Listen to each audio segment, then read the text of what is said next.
Hi, and welcome to WraeCast, the Path of Exile podcast. The podcast for Path of Exile diehards, tryhards, casual, and hardcore alike. I am your host, Xanth, and don't call it a comeback. He's been here for years, back in the podcasting game, Leviathan, as my co-host. Hey, it's good to be here with you. Glad we can reconnect and do a thing where we talk to each other again. Because otherwise, if we didn't podcast, I just would have no reason to talk to you. We never talk ever. And Ow. it wouldn't be right to kick off anything involving Path of Exile without our special guest for episode 1 and maybe many episodes to come, ZiggyD. G'day. Thank you for having me on the show. Appreciate it. I do love doing a talking thing, as you so well put it, Leviathan. I appreciate the opportunity to talk about the things I enjoy as much as I can. And yeah, it can be difficult to get that, in real life. Podcast is like, oh yes, other people who are willing to listen to me. Yes. And we were sharing Suffer. pre-show. I've been listening to you for years, so this is like a treat. This is like my own kind of personal ZiggyD stream that I get to tune Very into. self-indulgent. I think that is why I do. What shall I do for you next? Just give me a good day, and that's all I need. G'day, hey mate. How you Thanks for going? having me on the show. How you going? So Ziggy, as we kind of kick this off, and Yes. this is episode number 1. What's your journey when it comes to all of this? We're all hyped for Path of Exile. We were sharing a little bit pre-show our own experiences with Path of Exile. How did you get into this that you've become so synonymous with this game that we all enjoy? You want the long version or the short version of This is a podcast, and we my life have story, time basically. for the long version. If you want to start, You basically did just open the show by saying, "Hey Ziggy, what's your life story?" I mean, I'll tell you if you want. I think the people want to know. My life story, effectively, is that sometime around university, I was looking for an out for my brain since I was not that interested in what I was doing, both in work and in university. And I found StarCraft 2, actually. It was the game that I found that really just grabbed my brain and tickled me in just the right ways that had me thinking about it and not much else. And I needed an outlet for that, so I started writing about it in various places around the StarCraft community, and I discovered that side of gaming that is a bit more involved that I wasn't really kind of fully aware of before that point. Because, I played plenty of games throughout my life, and I would have as, a fun thing throughout my life, I'm sure, but I didn't discover that more involved thing until StarCraft community, which is very involved, and even still to this day. And I ended up starting like a website, learningsc2.com, which still exists. Very outdated. But I wrote articles and blog posts and things like that just on my journey of like going from bronze to diamond, which was the highest at the time. Wouldn't say I was like a competitive player or anything, but just going through that journey and documenting that and sharing what I learned, just having that outlet, as well as like developing writing skills and stuff like that, which I ended up quite liking. I did a lot of kind of online SEO writing, search engine writing, about all sorts of various things as a ghostwriter at the time, to just try and pay for things as I explored that addiction. And that was not very fun. I don't recommend it. I was writing about things like garage door openers, and who knows what else. I can't even remember now. It's a blur. But my partner, Amy, my delightful partner, suggested that I try YouTube, and I said, no, that's a terrible idea. I don't think I'd be into that. Video format, I'm a writer, I said, while pushing my glasses up my face. Yes. I don't even know if I was wearing glasses then, but I actually did give it a try, and I tasted something there in terms of like putting out a piece of content and having those comments come in and reacting and responding to those comments and having an impact on people and their enjoyment of the game in particular. And that awakened something in me. And then on the like lifestyle side of things, like I was like, oh wow, this video made $10. If I did 100 videos like that, or did videos that were 100 times better and then another 100 of those, I might actually be able to earn a living with this. So I said about the journey of scaling up, which I actually like documented on a second channel and stuff at the time. And that led into playing Diablo 3 at some point as I started to drop off of StarCraft, and Path of Exile at the time, which was like a finding. I found Path of Exile as like a way to eagerly await the Diablo 3 beta. I saw there was this closed beta, so I was like, "Ooh!" And there was this timer. So I tried to get in with my buddy at the time. We were trying to get in, and we didn't get in. They wouldn't let me in. Yeah, I wasn't allowed to play Path of Exile until after I played Diablo 3. After that, had already been out for a while. But I did get in just when they added Val, the final boss of Act 2, in the closed beta. Got myself a bronze Kiwi and bought my way in. Had to do it the hard way. But obviously took to that and the limitless potential for time and things to talk about. There's just so many things to talk about with Path of Exile. That's what I like doing. So it gave me no shortage of that throughout the years. And that whole thing about comments in particular really appealed to me, like having that interactive side of things over the content that I made. So that back and comments forth is what you're saying. Yeah, I always have religiously read my YouTube comments and responded to them. Too much, probably, especially nowadays, given how many there are. But substantially more than there was back in those days. But I craved them. I still can't help myself. I still read and respond to many of them. I tried the live streaming thing from my house at the time, but we had terrible internet, as did most of Australia. So I did my first ever live stream was it was a stream of the Path of Exile passive tree that they had put out at one point, and it was maybe in 140p. I could count the pixels on my hands. It was probably about 10 FPS. I was blurry and the audio was scuffed, but I couldn't get enough, so I moved across the country to get somewhere with better internet. And that started the live streaming, which was 10 years ago at this point. I've crossed the 10-year threshold. Congratulations. Yeah, it's been wild. So the second part 2 of my life story, since I think you did mention, was how did I kind of like get more involved with running gear games then? Yeah. Please do tell. This is super interesting. Yeah, my partner and I were like maybe 2-3 years into the Path of Exile journey, and my partner and I basically just said, why don't we just go to New Zealand? We just pay our own way there, go there, and we'll say, look, we're coming to New Zealand. We're gonna be in the area. We're just gonna like stand outside your offices. If you want to let us in, feel free to let us in. And they were like, oh, I don't know about this new media thing, as everyone was saying at the time. What if you guys leak stuff? We don't know if we can trust you.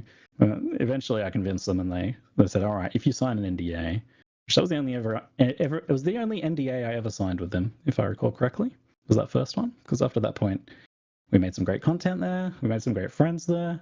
It was just a really fun time. I kind of just spent that early trip I just spent like a week in the office just hanging out, playing things, testing stuff, talking to developers, almost just like acting like I was an employee who didn't have to work particularly hard.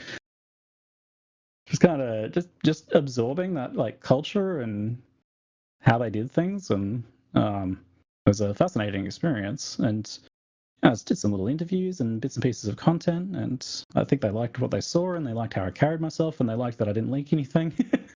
So I created just that initiative and that like trustworthiness, I think, really sold it.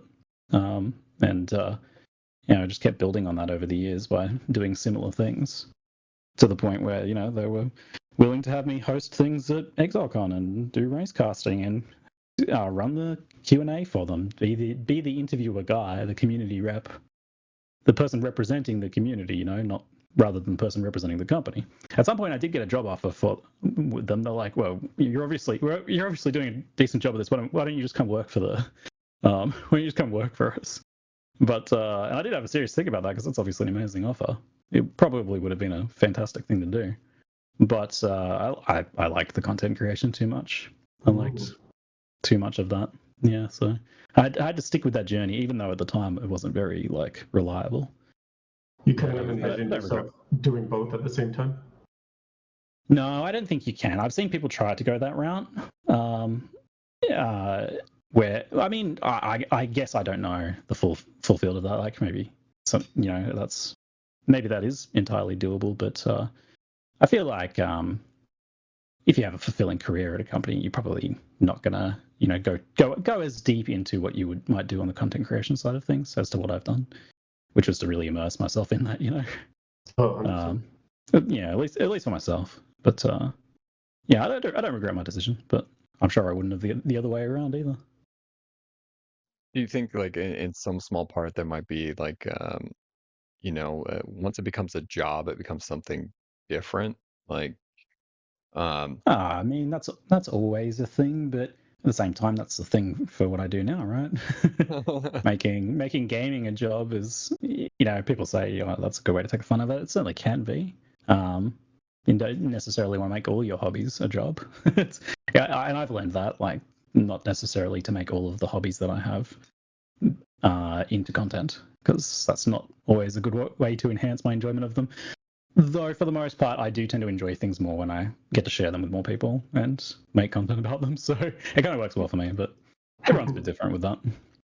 Yeah. I think that one thread that I picked up on in that story was that it was a really organic way of you and GGG coming together. It wasn't like GGG was scheming in the background somewhere like, how do we market our game and get closer to the community? It was more like you just saw a need or like a wanted to get deeper into what you were doing. Well, in one sense, it wasn't very organic because we forced it. We basically were like, we're coming. You can let us in if you want. Otherwise, we're just going to stand outside and film some vlogs out the front of your office or something. But no, I think you're right, though. I think it is a pretty organic thing. I mean, they were a small indie company at the time. They maybe had like 20, 30 people then. And they didn't know, if it was a good idea to let a YouTuber in, to let a Twitch streamer in. But yeah, it just developed slowly over time, right? And we've tried more and more different things. So, we hosted some live streams from me being at home. More recently, we've done the thing where I go out there and do the in-person thing, which looks even better. And they've progress that as they go. They just set up a studio to film this sort of content in, so they're taking it more and more seriously and trying to make it nicer and nicer for everyone. Very cool. It's been such a cool process to see, just to be part of that over the last better part of a decade. See that growth. I think there's your story reminds me a lot of what we saw with early Blizzard, like Blizzard North.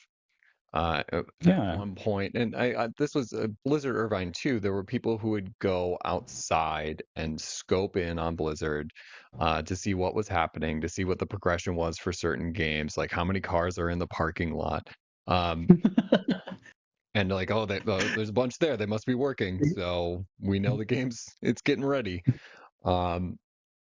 Nope, they must be pulling overtime. He was in there for 2 hours longer than usual. But you've just they must be getting close to a release. Hey, I'm outside watching. You may as well let me in, and we'll turn it into something. And it's worked out really well. You sit out in the snow, freezing until they bring you a blanket and let you inside. Snow in New Zealand.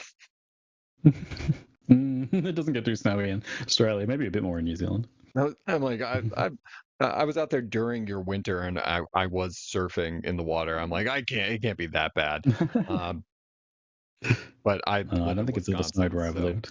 My concept of cold is very different than yours. Oh god. Yeah.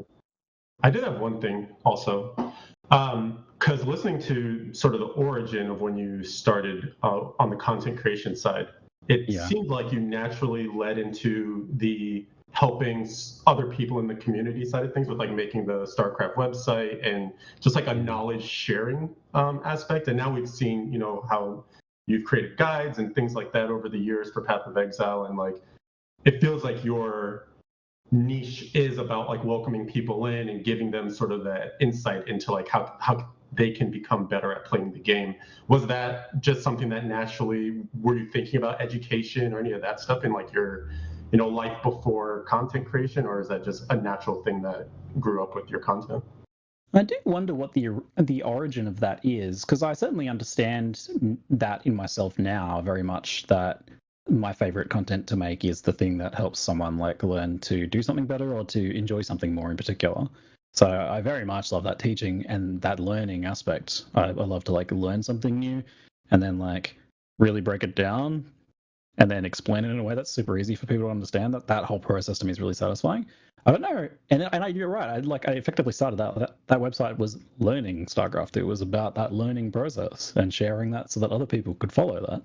And I wonder, like, really just a theory, because I really don't know how that came about. A theory would be that I am an older brother of a lot of younger siblings, and they liked watching me play games, and I liked explaining the games and telling them about. I probably liked a little rush of being knowledgeable and being good at the game, and then admiring me in some way and teaching them, how the game worked or a better way to do something. So I think like a lot of non-multiplayer gaming made multiplayer through that classic sibling thing of you sit behind me and watch and say some things and I'll tell you things, that kind like of thing. Twitch before Twitch. Yeah, I mean that's effectively what Twitch is the evolution of, isn't it? It's the watching your older brother or sister or whatever play a game and commentating with them and then commentating. It's that's my best guess. I think it probably comes from there because I have 5 younger siblings, spread out over a pretty large amount of time, and I think I enjoyed kind of interacting with all of them about that sort of stuff quite a lot. Very cool. That is awesome. It's a good guess. So as we transition, you've been making content about Path of Exile 1 for years. Several years ago, we start hearing about Path of Exile 2 as this offshoot where we're going to start upgrading. It's going to be you're going to be able to play PoE 1 and PoE 2 simultaneously, and then it starts to evolve. It starts to change. It becomes its own beast. It becomes this new Certainly. game. So after all these years, you finally get to play Path of Exile 2. I shared on Kind of Funny, 2 weeks ago when for the press event we got to go out to LA and play. They had acts 1, 2, and 3. I don't think anybody got to act 3. I got through act 1, and I don't know how far of act 2. What was it like for you to get hands on and play it after these years? What was it like to jump into something new yet familiar? So somewhat interesting answer I can kind of give you on reflection is that my first time playing it must have been at the original ExileCon. So quite some time ago in the early days, after it had just started to evolve into a bit more enough to make an ExileCon about, but not necessarily evolved into the whole thing that it is now. And it was my first hands-on experience probably was not that good, to be honest. It was very awkward for a number of reasons. Ultimately, it's not a game that demos very well in a short time frame. You're on a character that you didn't make, that you didn't go through the process of learning and creating. You have unfamiliar control bindings. You're in a new environment on a new PC, and then it was a very early version of the game that was very difficult and probably a bit poorly tuned. And I think myself and a lot of people have experienced a lot of issues that have since been improved on dramatically over the years. Like they've come a long way there. Like it was then, I think that first experience was like, this is very cool and very ambitious and very exciting evolution for Path of Exile 1 to make Path of Exile 1 a bit better. That's what it was then. I was like, wow, this looks way better. Like the graphics and the visuals and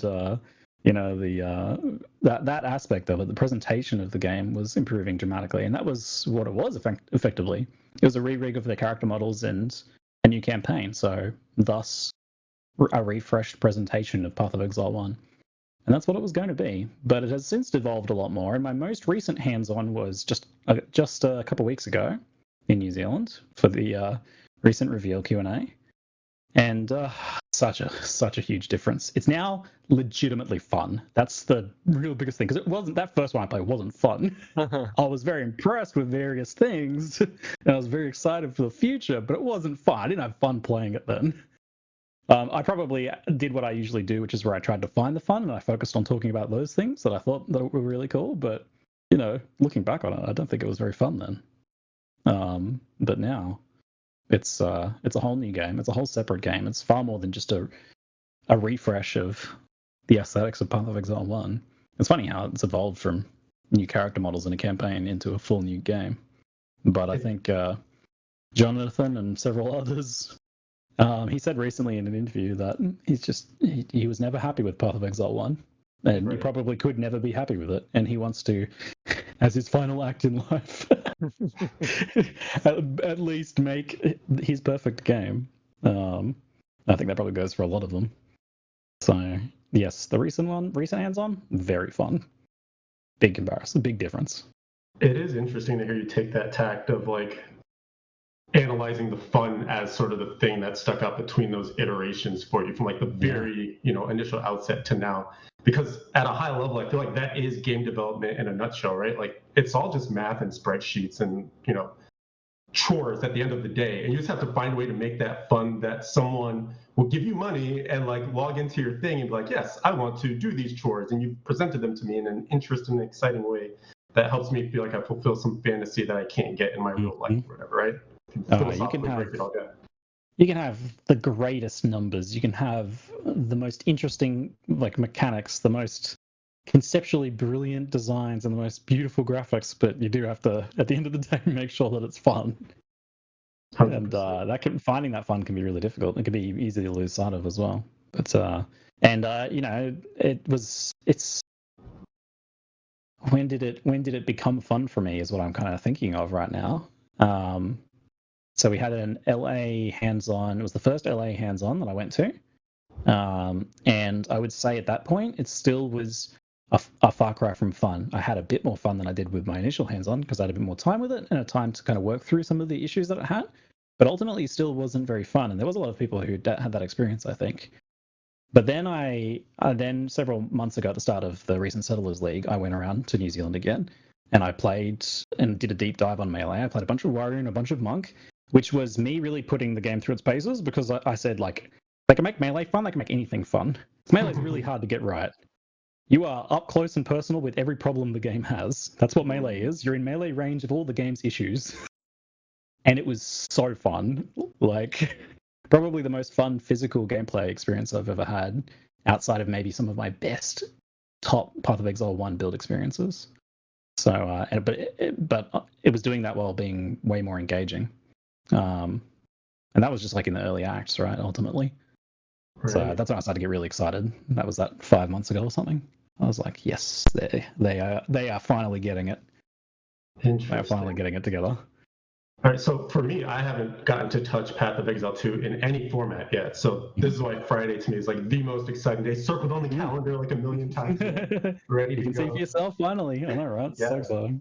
And so I've been listening to people, all the interviews and content pieces that are starting to come out now, talking to Xanth, listening to what you're saying, and I'm trying to like put these pieces together, because I think one thing that is very hard to convey in words is like moment-to-moment gameplay, combat feel, right? And so much of that seems to be the crux of what people are kind of hinging their opinions on PoE 2 on right now, is that is what they have revolutionized from 1 to 2. Yeah, and it can be, you're right, it's so hard to communicate, because you can play a little slice of gameplay in Path of Exile 2, and you'll be like, wow, that was like, let's say, for example, it's a boss fight, and every moment of that boss fight, you're like thinking about your next move, you're looking at what the boss is doing, you're reacting, you're just barely dodging a thing. It's like, it was super intense, super exciting, it felt so fast-paced. And then someone else watches the footage and they go, oh, it looks kind of slow. It was a bit of a long boss fight. You're like, oh, that was not my experience actually playing it, right? I mean, that's just that disconnect between all of the thought processes that go into playing a game versus, just watching someone else play. That's why it's so easy to notice your favorite streamer miss things all the time. And you're like, how did they miss that? It was so obvious to me. Because your brain is not being taxed in the same way as ultimately, right? So it is difficult to communicate, especially when you're coming from the legacy of Path of Exile 1, which, again, Path of Exile 1 now does look very fast and exciting, and is very fast and exciting. So it's obviously very different, ultimately. And boss fights can look slow, they can look long. Let's talk boss fights since you brought it up. Sure, I love boss fights. We won't spoil any of them, but let's just talk about them in, I guess, in the general capacity. Let's talk that you got hands-on a little while ago. Did you clear through Yep. Act 1? Yeah, so in this most recent trip, I cleared through Act 1, and I would say 2/3 to 3/4, I would guess, of Act 2. So not to the final boss of Act 2, maybe a few areas shy of that. And that was, I'm not sure exactly the exact hours, but it was maybe over the course of 8 or 9 hours. So like really pacing myself and exploring and messing with my hotkeys and really thinking about the character I was playing and all that, which was really important to my experience, I think. Little tangent. Let's come back. You've got the character selection screen there. What did you go with? I played Mercenary on my most recent trip, and I wanted to do something very different to what I did the previous trip, which is where I deep focused melee with warrior and monk, monk in particular. So I was like, I want to do the complete opposite. But Mercenary is very fascinating to me, and I needed to see just how far they'd gone with it, because it is a very fundamentally different playstyle to what exists currently. And I think it's almost like how summoners are very fundamentally different to play to any other class, any other playstyle. Mercenary is your damage happens instantly because you click a button and the crossbow bolt fires, right? But then you reload, or you reload before the fight. You spend your mana when you reload rather than when you use the skill. All of these little things start to come together to make a very different gameplay experience. You have one button for the most part, apart from some utility skills and things like that. You have one button that does your damage. You have the fire button. It's shoot, right? You pull the trigger. That's how a crossbow works, right? You pull the trigger. You don't push like 1, 2, 3, 4 for different abilities, but you have ammo that you can preload before the battle that you then swap between with those buttons if you want to. So you prepare before a fight. Ooh, it's very preparation focused. I imagine it like kind of like a tinkerer, weapon master, kind of monster hunter style character. A bit like Geralt or something, I guess, how he's got these various tinctures and things that he prepares before the fight. He knows what he's going up to face, and he applies the oil to his weapon or whatever. prepares a spell, that sort of thing. It's a bit like the Mercenary, which is a very different playstyle to me. It works very well in Path of Exile 2 with monsters that are scary and zones that are scary, and you're getting immersed in that. The idea that you're like preparing for that next fight feels very cool. And then if you prepare poorly, then you've got interesting questions to try and answer. What do I do now? I'm surrounded by werewolves. I have used all my ammo. I forgot to load my shotgun shells. I have a flashbang. Let's use that. I'll blind myself. That's okay. Probably worth it. Yeah, very different, very fun experience. You're a braver man than I. I rolled a mercenary right out the gate, and I was like, I need more time to think of how this works. I'm going to default to a witch that I know. And that's what I rolled for my time. A lot of people had that same experience. And even me, like first 20, 30 minutes, I was like, this is pretty weird and awkward. I was like, and yeah, it took a minute to be fun. Like, I was super interested, and I went into it with the mindset that I would be solving that, like that I would be figuring that out, which helped. But I did see people who kind of just like, clicked it without really thinking about that, and then being like, oh, I think this is a bit much for what I want right now. I might play something I get. So many people I saw that did that exact same thing. Yeah, because it is very different, and you find yourself like running into enemies very early game. You don't have as many tools at your disposal. You don't have that many ammo types to preload. So getting used to that new play style and dealing with that reloading system, that very early slice of gameplay. And I was worried when I finished my session, because I was like, that might be a big hurdle for people.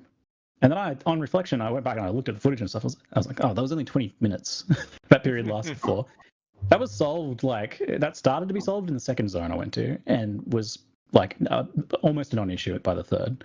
Because at that point, I had already gained like 2-3 more skills, and I had started to get comfortable with the concept of it. So it changes a lot at that point. Yeah, and then late game, you've got, I've got a belt with 3 different types of grenades on it, and I've got 4 different types of preloaded magazines of ammo. One of them has 70 rounds in it. The other one's a shotgun shell that's double barrel, and this one freezes them. And then it changes from that kind of initial awkwardness into, I have all of these tools. Let's use this one in this situation and this one in this situation. I'm going to engage with the flashbang. I'm going to freeze that thing. I'm going to shatter it with this one. I'm going to lead in with some gas grenades before I even start the fight, so that then the explosive I throw halfway through the fight blows them up. Yeah, it's pretty cool. It almost like transforms itself from like, the initial outset, you're like, am I prepared, to I am prepared. Like I have everything ready. Mm-hmm. Yeah. It's interesting to hear you guys talk about Mercenary, because that is the class that I want to play at the outset of early access. Solid choice. Since Huntress isn't there, Huntress would be the top choice. Yeah, I love spears. Yes. And it's so funny to hear that connection between like, it's a very unique playstyle, and that's what attracts me to it. But that could turn some people off and make them want to go to something they're familiar with. Yeah. When I look in the community, though, we have multiple choices that players can go back to that are sort of like PoE 1 classics, right? Which is like Witch and Ranger. But Ranger is at like the bottom of everyone's pie chart of like, hey, which class do you think you're going to start? Yeah, it's funny too. Often at the top. Yeah, it's funny that I'd noted that as well. That not many people talking about Ranger. It looks good. It just looks the most similar to Path of Exile 1 out of anything. So there's definitely an element of it being, just it's so familiar already. Oh, I can play that later. I already kind of know what that's like, even though it is ultimately still going to be very different. I mean, for one, you can ride around on the back of a rower while shooting things with a bow while moving. So it's got to be a little different, but but it's not as different as a Mercenary, or even the Witch. What they've done with summoners has changed them a lot. So I think a lot of summoner players are very excited to explore that, and a lot of players who wanted to be summoner players are also excited to explore that. But it was too obtuse in Path of Exile 1, so they couldn't get their head around it. It makes a lot more sense here. Yeah, as you're talking about summoners, as I started with a Witch, and my goal was to go minions, and I ended up defaulting to Essence Drain Contagion because it just started working, and I had such a limited time. I wanted to get as much as I could, but playing with minions, the customizable army, like this isn't just a few skeletons, but then, hey, do you want to balance some spirit and bring in some mages? You want to balance a little spirit, maybe bring in a sniper? You want to balance a spirit and bring in some more stuff? Like that was so cool. That like Did you find yourself tinkering over time with that? Absolutely. I was messing with stuff left and right, and there was, then suddenly there goes another 30 minutes of like, oh crap, I've literally just been messing with the amount of skeletons I have. I've been in the same zone for 30 minutes. I didn't even realize. Right. I should go back and do something else. I'd shared before on a different podcast that like during this time I literally skipped lunch because I was just so immersed with my play. Like I will eat later. I know I will eat later. I'm not going to play Path of Exile tomorrow, so I need to get this all in. I was the same at those LA events when they like have the lunch service tables. I was like, why is anyone eating? What the? I did not stop to eat lunch. No way. I like grabbed some leftovers before I left. We're of like mind in that regard, which is good. I mean, you got to take advantage of all the Path of Exile too that you absolutely can. So we're kind of dancing around it as we're getting onto the precipice of early access starting on Friday.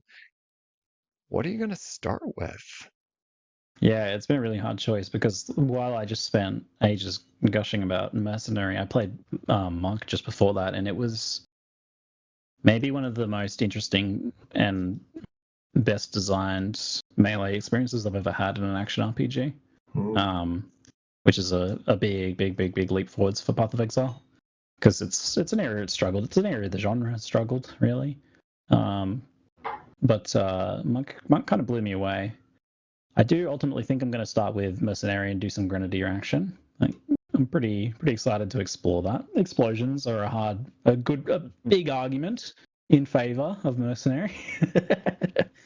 I do like grenades and shotgun blasts and things like that. And even though it's like gun class seems a little at odds with the vibe of Path of Exile, I actually felt complete opposite playing it, because I did initially think that. I was like, oh my god, they literally made gun sounds, and they keep calling it the devs keep calling it a gun in Q&A.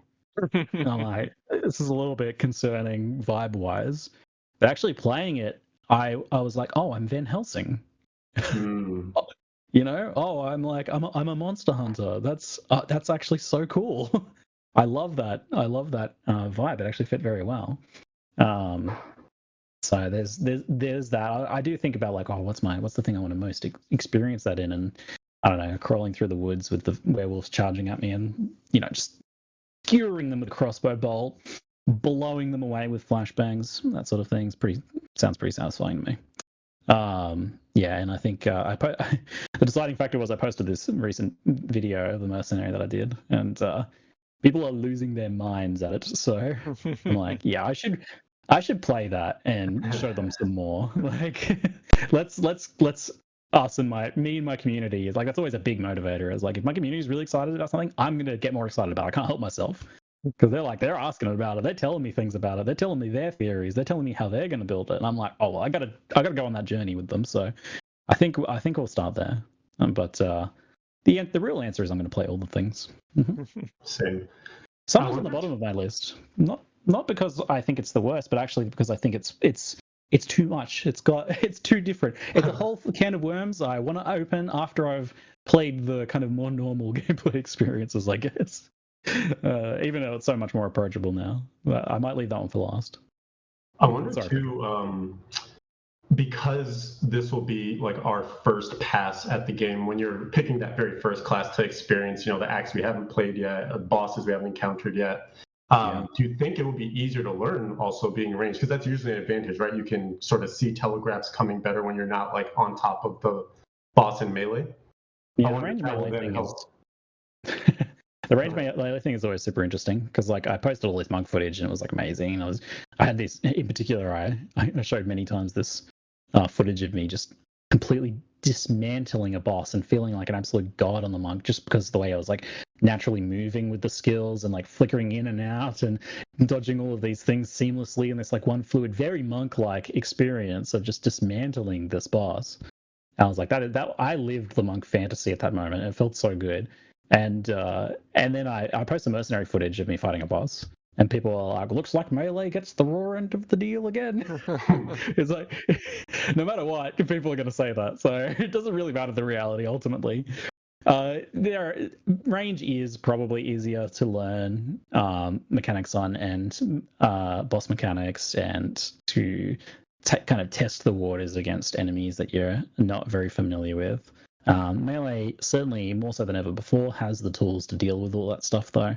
And there are advantages to be melee. In fact, on your ranged characters, my advice against most bosses is to get close to them, to get into melee with them, because it's simple geometry, which I didn't pay attention to in school but had to learn when I started playing action RPGs, is that the closer you are to the point of origin of a cone style attack or a beam or almost anything, the less far you have to move to avoid it. You can take one step to dodge an attack versus having to take 10 steps. So yeah, you nearly always want to be close to a boss. Obviously, things are a little bit more complicated than that a lot of the time, but it fundamentally remains true. Yeah, you can go a few ways with it, right? Like you can do a warrior and just build really defensively, be big chunky boy, and have that experience. Like that's going to work too, just fine as a starter. Yeah, or you can take things carefully at range, and I think as long as you have that mindset of like engaging carefully, especially on the mercenary, then that works very well with ranged. So, I mean, one, you talk about like going through your list of how you're gonna approach it. The general, like what we've heard from GGG, is they want early access to be around 6 months, right? Minimum 6 months, no longer than a year. Yeah, that was the plan. Do you think you are gonna, even with just 6 classes, have enough time to play them all? The possibilities seem too vast. Well, how much lunch are you eating? Exile. You can, yes, none, never. You cannot keep up with all of the possible things to play in Path of Exile. That's part of the beauty of it. If you do have issue with that fact, you'll never be at ease with it potentially. But Yeah, because like ultimately the content that gets added to the game is faster than what you can consume. I love that. I love that. The list of things I haven't been able to try in Path of Exile just keeps getting bigger and bigger and bigger. And I'll never work through that backlog, just like I'll never work through my Steam backlog of games I have to play. Same thing. You can't play anything else because there's always more Path of Exile. I have a big period of my life where like maybe 5 years where people are like, did you play this game? I was like, oh, did it come out, in the first 5 years of me playing Path of Exile 1? Then no, probably not. I just have like a black hole in my gaming history. I'm much more able to try a bunch of different indie games and stuff these days. I do get out there a bit more now, but yeah, that was like that for a while. Probably going to happen again. And there it goes. As we're talking about like Path of Exile 2 coming out on the 6th, it's getting a lot of buzz. This is very different than Path of Exile 1. This is very different than oh gosh, when they went from Act 6, was it War for the Atlas? When they added 6 new acts, like this is bigger, which means there's a bunch of new eyes and new players coming in. How much more approachable do you think Path of Exile 2 is than Path of Exile 1? Yeah, that's the one of the big discussion points I've been like just bringing up constantly to people is this idea of difficulty versus accessibility. Path of Exile 2 is so much more accessible than Path of Exile 1, even though the moment-to-moment gameplay might look and actually be a bit more difficult. And that's because they've moved like some of the difficulty away from it just being obtuse and confusing and overwhelming into gameplay, which is a far better place for difficulty to be for most people. I mean, some of us revel in the difficulty of, well, here's this crazy thing you have to learn in order to even, have a chance. Some of us love that. I kind of love that. But probably the better way to go, definitely the better way to go, is to have that difficulty be through actual engaging gameplay, not in a third-party tool that you've, created to decipher the game. So it's a massive difference in many, many, many ways.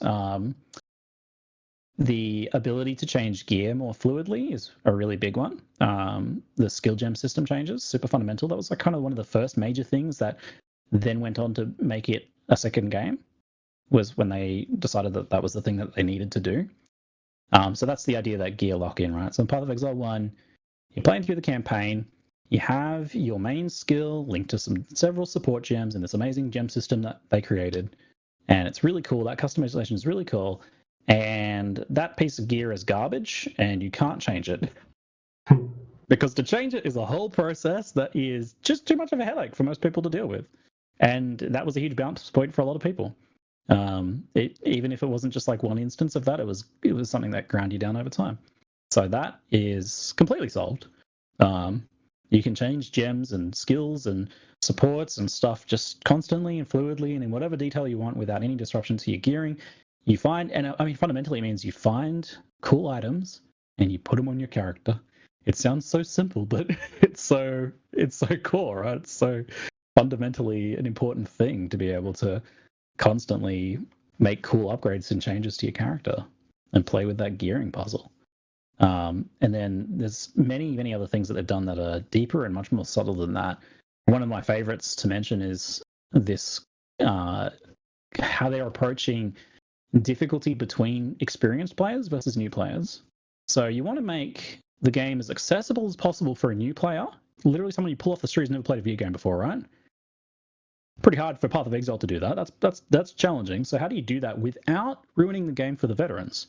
You can't ruin the game for the veterans for a game like Path of Exile. It's too important, right? You have to preserve that. Mm-hmm. So and what they've done is really brilliant. They lean into what action RPGs kind of naturally do, where a player who's struggling overlevels, they overgear, they explore more, they kill more things. Whereas a player who's very experienced doesn't need to do that. They know exactly what they need to be able to kill that next boss. So they can do it with and this is the term, right? Min-maxing. They can min-max. They can do the minimum they need to do to get through that so they can do the maximum amount of content, get to end game, and blast away. So they lent into that by creating these very clever systems of like exploration and hidden events and catch up mechanics and like chests tucked away down in dead ends that an experienced player would never go down because they know how to avoid it, or they don't need to go and do all that exploration, and they're blasting through. But that that newer player, that person who's struggling, or even the experienced player, when they have a moment where they struggle, right? Because that happens too. They go and explore. They take advantage of those things. They get an extra gem. They get an extra piece of currency that brings them up a little bit, gives them a little kick. It's very, very cool.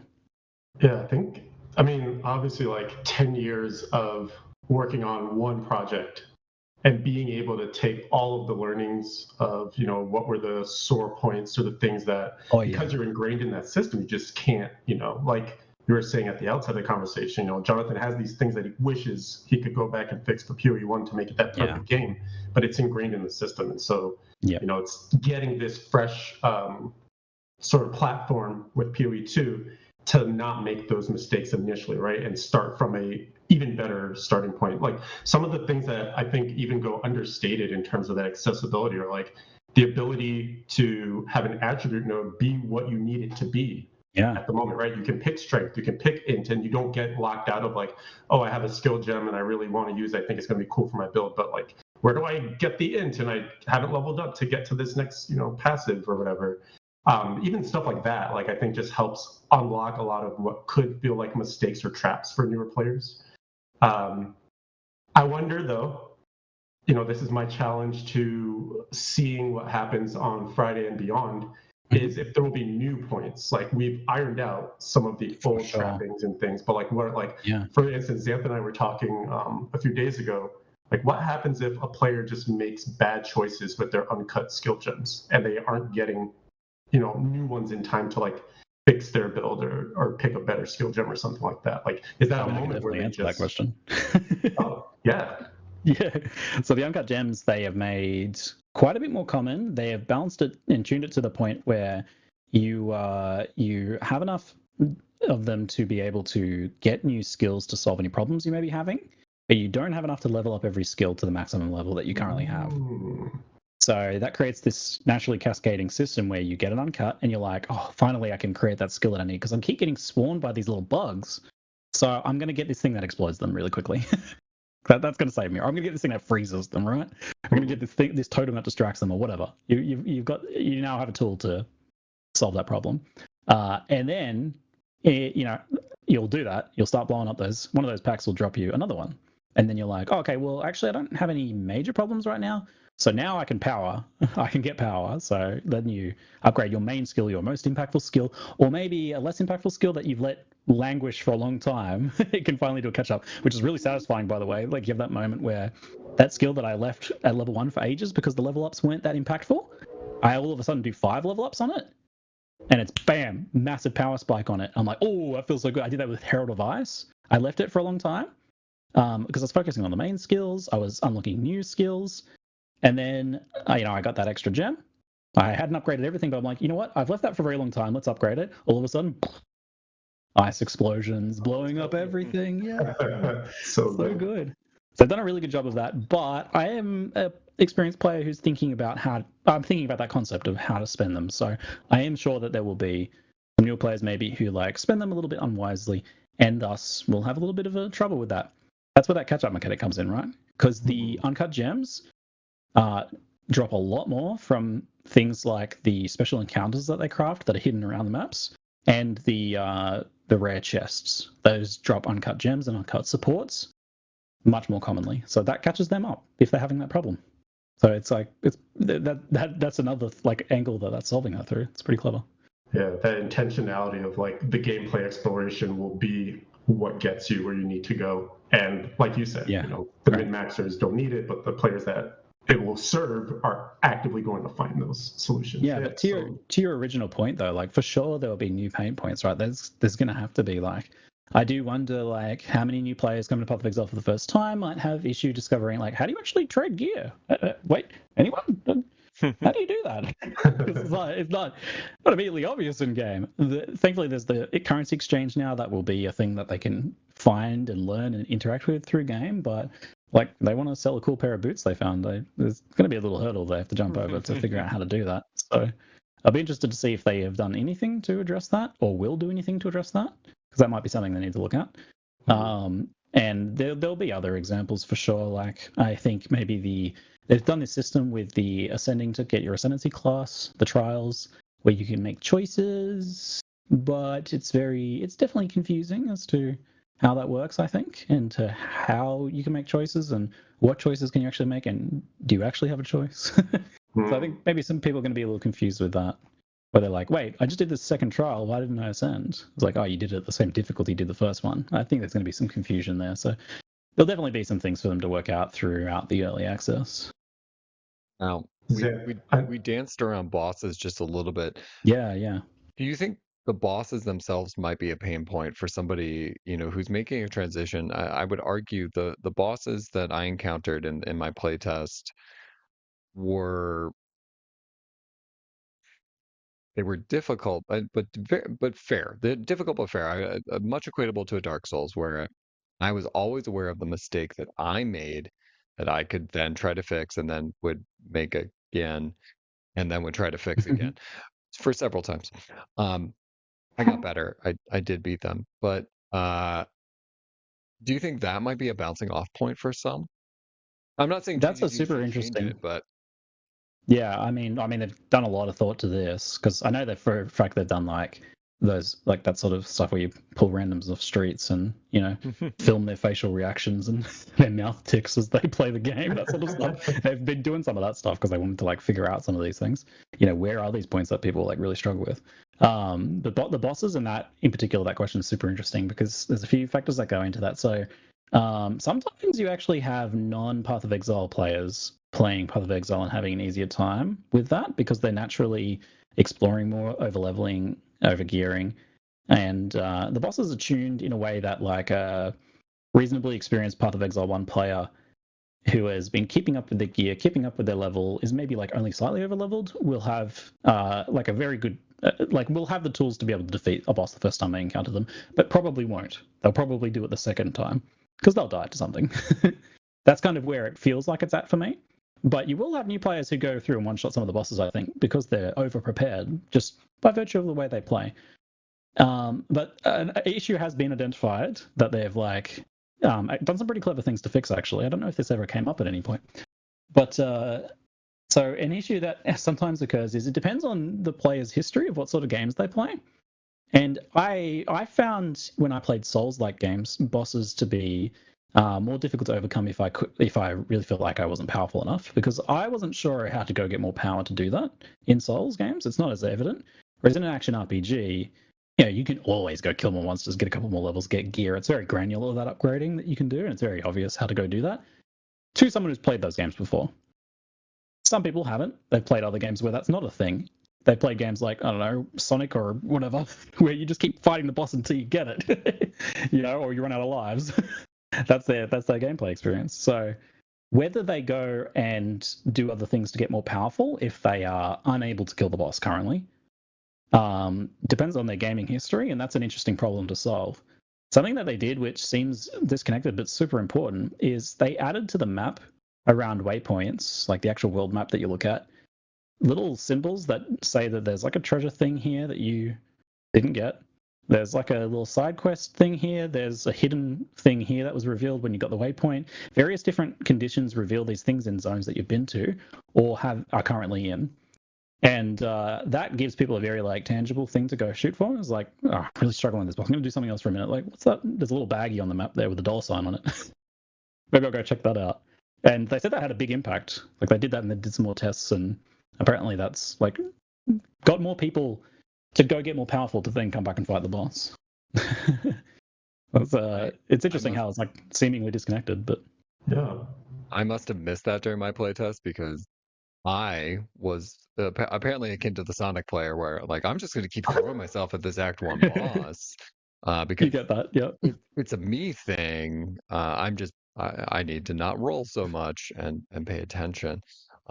Yeah. Yeah, that sounds great. I think that was a very new addition. Like I know when I was playing it that it was done throughout Act 1, but not fully done in Act 2. So I don't think they didn't even start it on Act 3. So apparently it's taking them a while to go through and like document all these secret things they added to like be able to put on the map like that.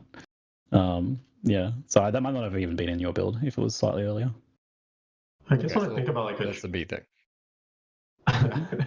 when I think about like a traditional game, right, like an MMO or something, to me it's almost like those quest markers around, the different zones and stuff that are kind of like points of interest. Like, hey, there's something here that you can, discover, and it might lead you to that upgrade. Some resources that you can then, getting, because we've been talking also about just gear, but like I think impact that will be felt in them allowing more of the crafting stuff to drop, like exalts and things like that. I think it's also going to be a really nice on-ramp for those newer players that could be scared of like the complexity of crafting, because oftentimes it's like, ooh, I got one of this thing, maybe I don't use it. But if you're getting a glut of things that you can use to modify, then you don't feel as bad about like, let me just throw it on this item that has potential to get better. It's so hard to get Path of Exile players to use their crafting currency to craft with.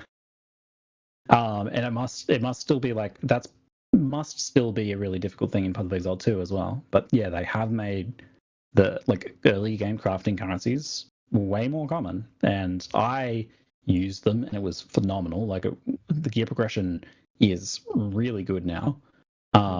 But there's still going to be players who don't use them. There's people who never used all their elixirs in Final Fantasy 7 or whatever. So like, I wonder how do they force players to use them, because they have to like get them to use it. It's so important to the gear progression. Do they just put a wall like between Act 1 and 2? Like, you can't go past this unless you use an exalt item right now. Yeah, I mean, because they never really want to do that kind of like tutorialization stuff, right? So because that is the route you would take with the game potentially. But so how do they do it if they want to be more subtle about it? It's difficult. I feel so seen on this.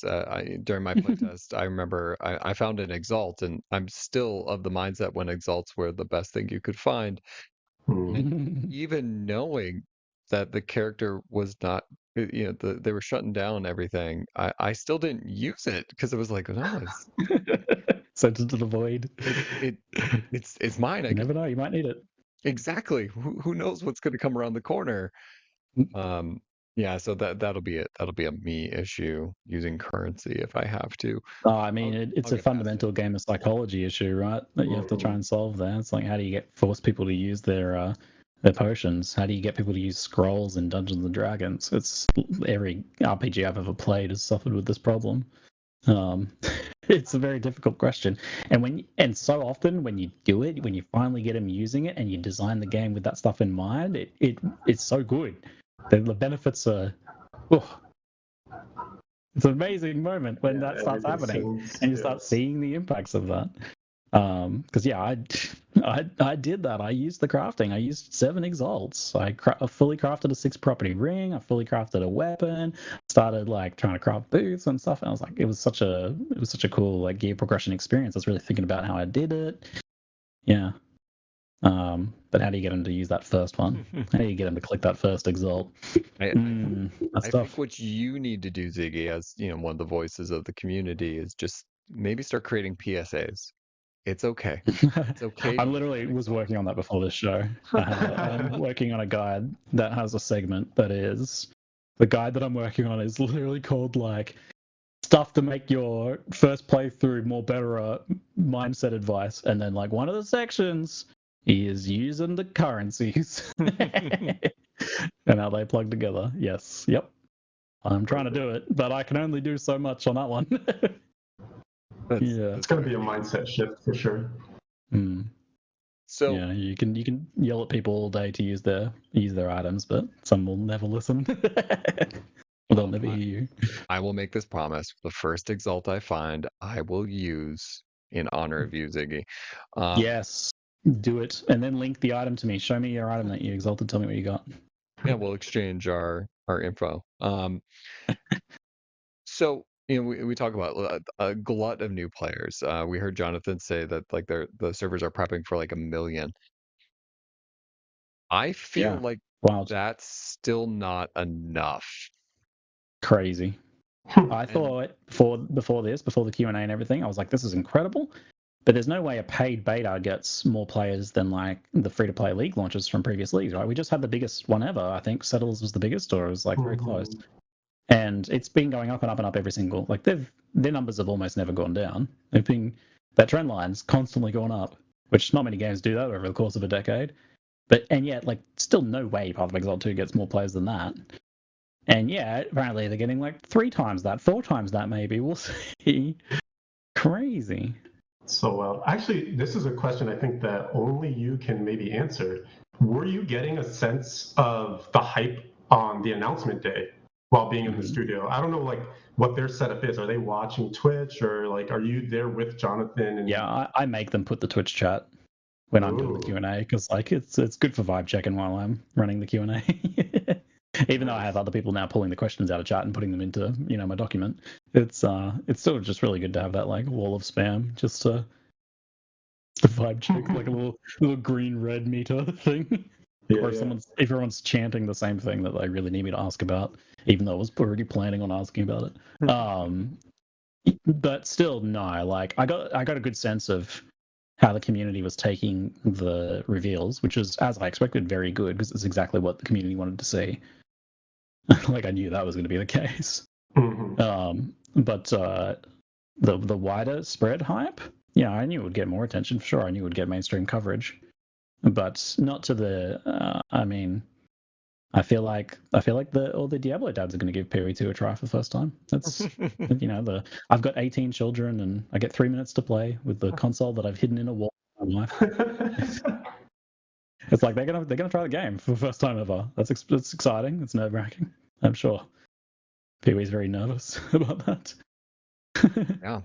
What was interesting at the press event, there were a few content creators there, and it wasn't just Diablo.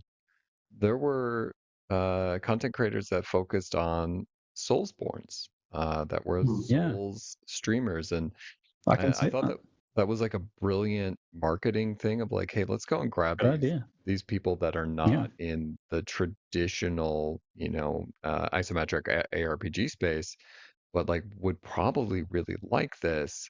So I've talked to some other people that I know that are bigger in the Souls community, and they're locked in for Path of Exile as well. There's not like, too many people I know that aren't. Yeah, I mean, we've seen like the Souls-like genre get a little bit more RPG-ish over time, right? A bit more gear, a bit more like abilities to progress your character and stuff.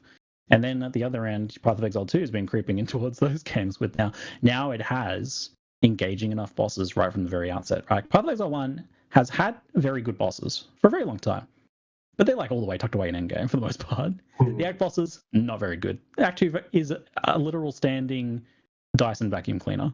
That's the boss of Act 2. All right. The first one's a squid that spits at you.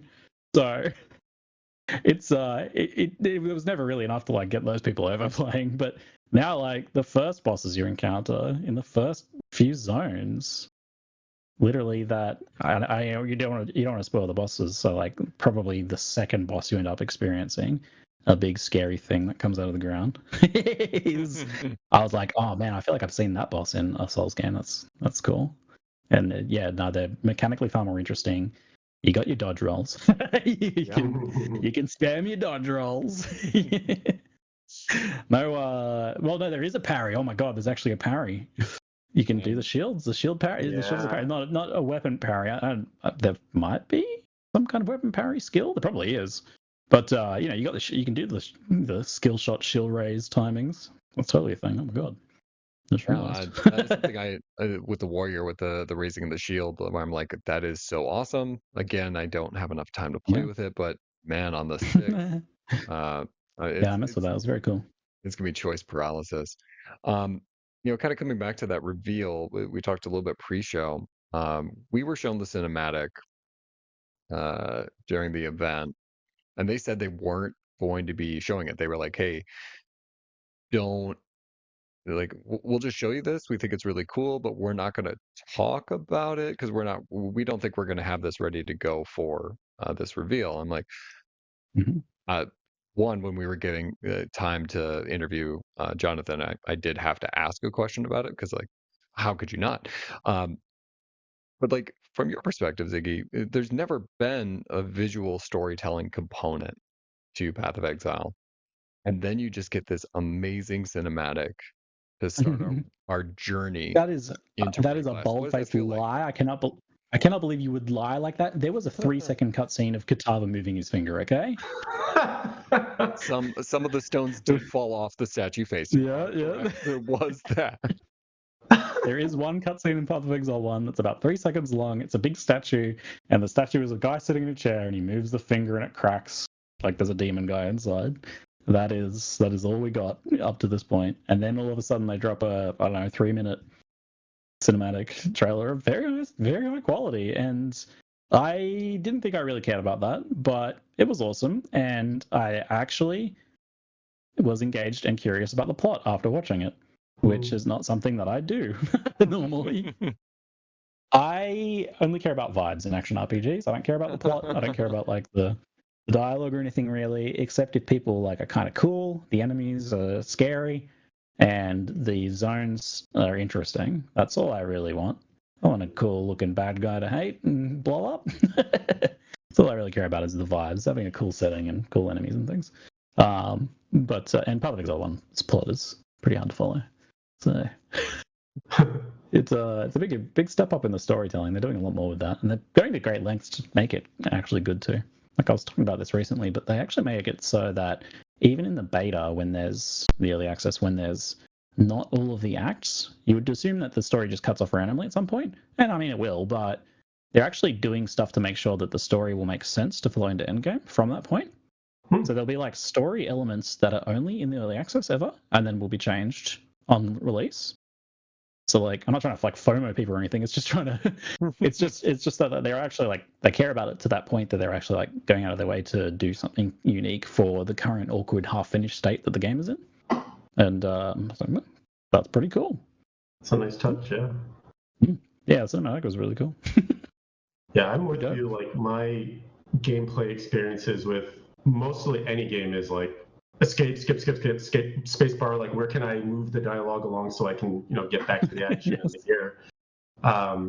But there is something to be said for like table setting and getting, like you said, the vibe right, and especially for I think like to me GGG exists in this like indie space, but making what you have to say at this point is a AAA game, right? Like they have all the bells and whistles of systems and things that you would expect in AAA production for. It effectively is at this point, yeah. Yeah, and so like along with that, I think the fidelity of graphics and things, which is a step up here clearly. But cinematics and some of that visual storytelling, like Xanth mentioned, like I think that is also an expectation when your game is at a certain level of quality. And so if they lean into more of this, to me, it only makes sense to grab the type of player that maybe they haven't had in the past, which is like the lore aficionados or the people that care about like, especially when they hinge so much on campaign being a replayable thing and something that we want players to have a good experience with. To me, that just feeds right into that, right? Like, okay, who are these characters they're introducing? Will I learn about them in the campaign? And so the one just feeds the other, and you get all these new players coming in, new lifeblood. I mean, that goes into another really important point, though, too, with the campaign replayability. The story, you want the story to be amazing in there for those who want it. And Jonathan, I'm so happy to hear that he explicitly said this, that they don't ever want it to be something that interrupts your gameplay unless you want it to. So, like to the point where he's like, people were telling him like, oh, why don't you like zoom in when people are having a conversation with an NPC in town? Like, and he was of the mind that even if you can skip that by like walking away and it zooms back out on you, just that act is disruptive to your like gameplay flow. So he's like, I would prefer to have it remain zoomed out while you're talking to the NPCs in town, just so that you're not getting this like camera thing going on and all of that jazz. So that when you are on your 20th playthrough, you can just walk away and not finish the dialogue. And Path of Exile's always been pretty good about this as well too, which I get so frustrated in other games when they don't do this, where like you have meta knowledge and are allowed to use it. So on your 5th playthrough, you should be allowed to use your meta knowledge, I think. And Path of Exile lets you do that. So you know that if you go get this feather from this place, you can just give it to a person. You don't need to go get the quest to do that. You can just complete the quest and then be like, oh, by the way, I already did that, which I always find hilarious too. It's just like, oh, can you go get the medicine chest for me? Everybody's done. You mean this? I already did that. Voila. Also, I did your next quest. Don't even say, I know it. I already did it. I'm showing initiative. It gets you a promotion for sure. Yeah, that is it's so important to the gameplay flow. And yeah, I think they're sticking true to their roots with that, which is good. I can say from like the visual storytelling point, I'm all in on Path of Exile too, obviously. But I showed it to my 13-year-old son, the kid who, despite his dad's love for ARPGs, plays more Fortnite than anything. Like he's a product of that generation, and maybe my wife and I are related or something. I don't know. Like somehow we're raising a Fortnite kid. But he watched the video and he was like, "Oh, that looks really cool." And when it launches, we're gonna play together. Like Nice. that was a hook for him. Like, and I think like as we're looking at the broader scope of the game, those sometimes it is just a cool cinematic that just draws a player in. Like, yeah, I want to see where this goes. Let's give it a shot. And then going back to like kind of what was said earlier on in the show, you get a player to maps. You've got them till, I mean, well, that was always the classic line. You own your soul if you get to maps. It was years and years and years ago they said that. And it is very true. It's kind of a nice segue to like getting to the end here. There's a lot of hype. How do you temper expectations? We were joking pre-show. This game isn't going to end world hunger. Won't usher in world peace. But with everyone skipping all these lunches, there's going to be more food. And I mean, people can't be fighting if they're playing Path of Exile. So you get enough people playing, and you never know. But we're not tempering. No, we're not tempering at all. We have to temper our expectations. It is not a Path of Exile 2 is not a healthcare plan. It is not it's not a psychiatrist. It can't solve your relationship troubles. Probably might potentially the accelerate them. Yeah. Yeah. Okay. So here's my advice. Really, all right. Tell your family that you're gonna be busy with a hobby or with work or whatever you need to tell them. Tell them you're gonna be a little bit unreachable for a while. Tell them you love them, and make a plan for a point in the future, like a solid plan for like at this point in January 29th. I'm gonna go on a trip with you. Where I'm gonna come and see you, and I'm gonna bring you a cake. We're going to have a good time together. So make some social plans in advance so that people have something to look forward to if they're not playing PoE with you. Have a backup plan for launch day. The servers are going to be on fire for sure. There's just too many players. There's no way. Like, I know that they're doing these custom designed load testing technology that I can't even begin to understand that Jonathan was trying to describe to me, but I'm just like, bro, I don't know what you're talking about. This is way too complicated for me. So I know that they're like doing it, and they have like so much testing under their belt for this stuff, but it's just a whole other level. 300k compared to 1 million plus or something. It's a thing. So just have a backup plan. Have your Factorio open in the background on launch day for the early access. If you're taking a day off work, take the second day off work. Maybe even the next one. Yeah, those are good expectations. And remember, it's an early access. The point of it is for them to make this game that's going to be amazing for the next decade.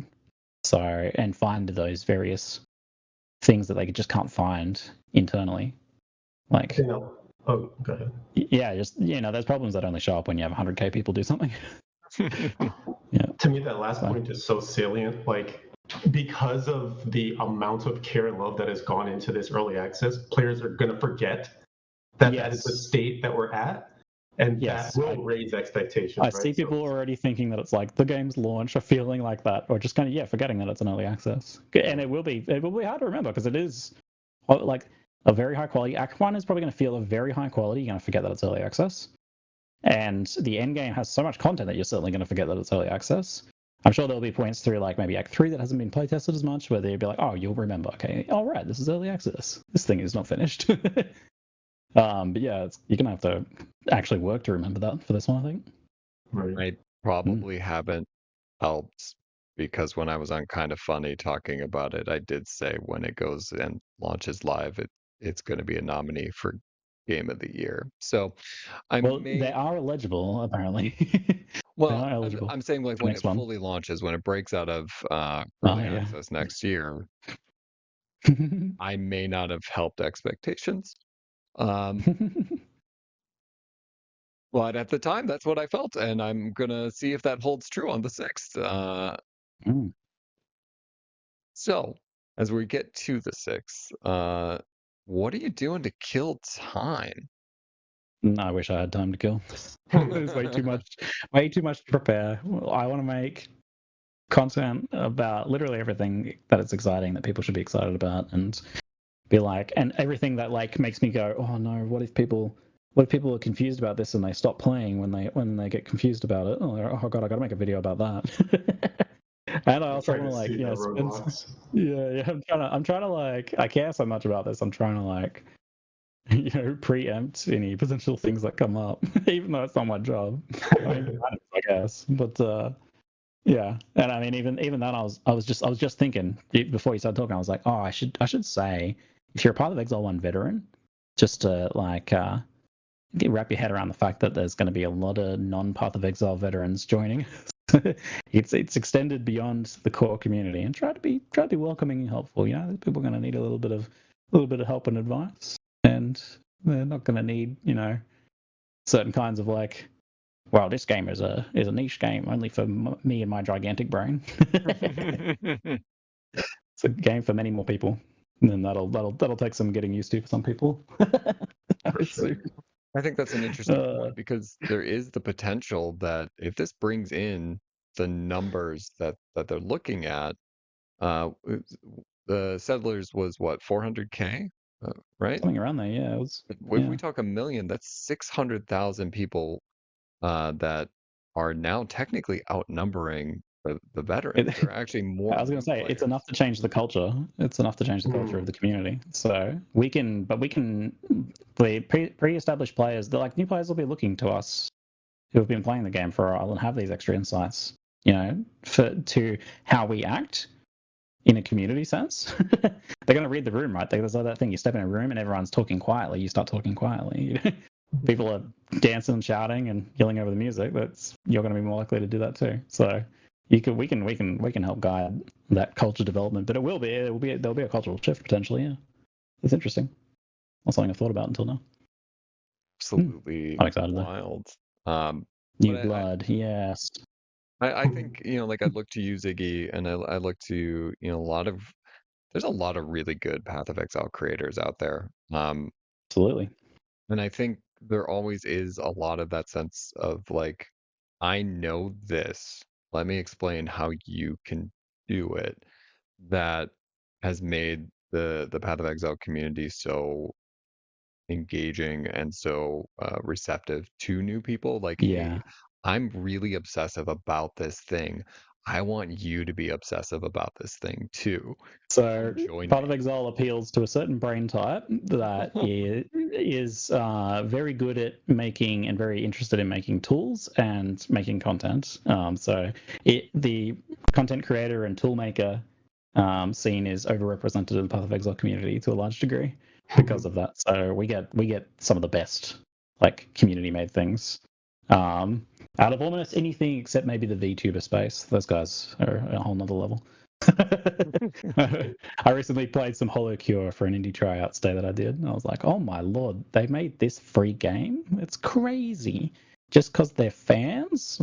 Yeah, so they're pretty wild over there. But apart from them, we do a pretty good job, so I think there's also this element of like proselytizing, where it feels like because Path of Exile has been such a niche product, there are a lot of people that just want others to experience what they have experienced. And so whenever there's a moment of a new player, like, oh, please come in, like, I will help you get to wherever you need to get to like love this It's thing. very common for Path of Exile 1 players to be like, I can't get any of my friends to play the game. Yes. Like they say that, they're like, people are like, I'm so glad I can hang out in your streams, Ziggy, and with your Discord, because none of my friends want to play the game. I keep trying, they won't. And they're saying now that their friends are going to play the game with them, so exciting times. People are excited about that. Yeah, they want to try and make those people, keep playing it. I think the message is definitely be kind to those that are out there that are starting, and share the knowledge as best you can. And then also get used to not knowing things. There are so many things that are going to be different. Like, how exciting is it to be like not able to know exactly how you're going? Like, every league is different. You have a different goal, but this is it's a brand new uncharted territory where nothing makes sense yet. I can't, and I don't want to plan my build like before I start. It's which I would never like go into a league with a fully with no plans for my builds normally. So it's a different experience there. And yes, another thing I want to teach, I just want to teach everybody for launch day something I taught my 2-year-old daughter, which is when you have to be patient, you do this. You go twiddle twiddle twiddle. She does the twiddle twiddle twiddle. That is a very important skill for launch day, just with the servers and everything, and with the 1.2 million queue that's going to be in front of you. Just twiddle twiddle twiddle twiddle. That's what she does when she's waiting for something. You can do it too. You too. You got this. I believe that we all can. So as we close out here, Ziggy, where can people find you? And how long are you going to stream on the 6th? Like any person of current year, you can go to Google and type ZiggyD PoE, and my stuff will come up. I'm on various of the things, but yeah, I primarily make YouTube content to an obsessive level of quality where I can, while still retaining an authentically artisanal scuffedness, because I do everything myself and refuse to relinquish control. So.